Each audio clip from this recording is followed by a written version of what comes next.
আসসালামু আলাইকুম ওয়া রাহমাতুল্লাহি ওয়া বারাকাতুহু। আজিয়া 12 তারিখ মাস 2024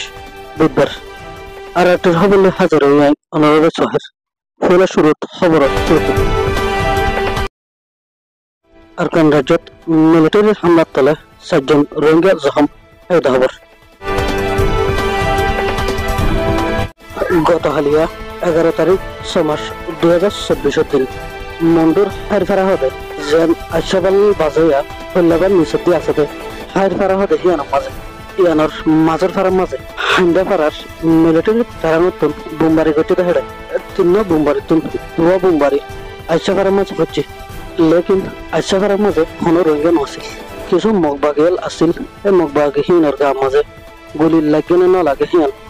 ক্লিয়ার করে জানা নযায় লেকিন হাইর ফারার মাঝে প্রত্যেকের ঘরত মানুষ ফুরে আছিল হাইর ফারার মাঝে বোমবারি ফরিয়রে 7 জন মানুষের মত হইয়া আরো 6 জন মানুষ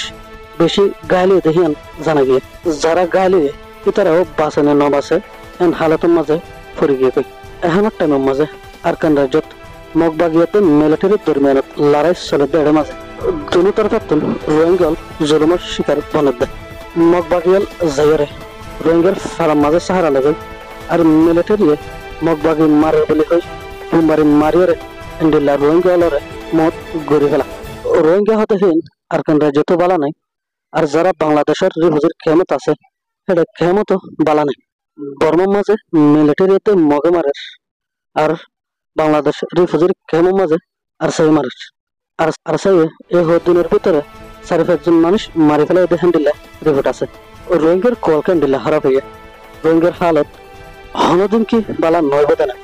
দেশের ভিতরে আছে দেখি তারা শান্তি নাই মগাদের মিলিটারি জ্বালাই আর রিফিউজির ক্ষমতার মাঝে শান্তি নাই আর সব দাঁড়ে আল্লাহ তালা এই জুলুমতুন আর রোহিঙ্গারে হতে বাঁচাই তুলিব ইয়ানার হন ঠিক না নাই আল্লাহ তালা চাইলে আর রোহিঙ্গালরে জলদি এই মুসিবত তো উদ্ধার গড়ি তারে আর রোহিঙ্গালতুন আল্লাহর হাসে দোয়া করেন ছাড়া আর হন রাস্তা বাকি নেই।